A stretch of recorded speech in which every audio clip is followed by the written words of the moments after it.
古早人讲，要甲工课做好好，头天先就爱甲历史传好好。文理是文学的历史，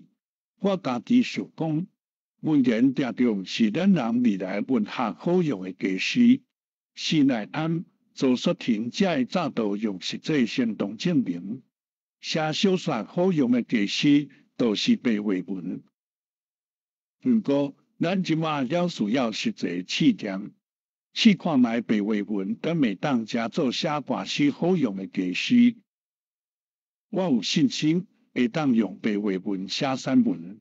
如果还未晓用伊来写歌诗，我心内真毋茫用几若冬的时间，家己来练习一下。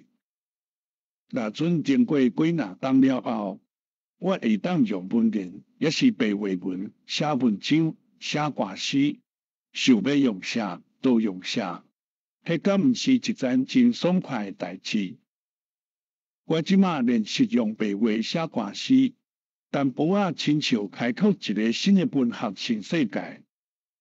可惜我干那会当家己过一个去，无法度找到搁较侪共道共生的人做伙去。不过我的决心已经定着啊，请恁大家互我几年啊时间，若即个新世界拢是拍远的沙坡，落尾我凡事要是会倒转去文人四国，若好运有淡薄仔出发，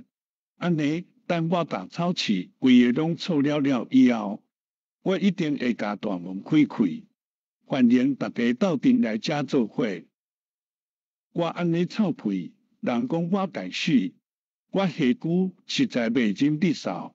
互人错条太得有要紧。你一定会笑我在练小话尔。